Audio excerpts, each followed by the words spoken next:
જો મિત્રો આપણે મિલીમીટર, સેન્ટીમીટર, મીટર અને કિલોમીટરને જાણીએ. મિલીમીટર એ 1, સેન્ટીમીટરને મિલીમીટરમાં જવા માટે 10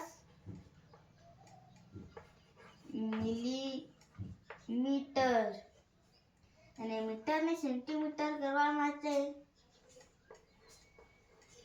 100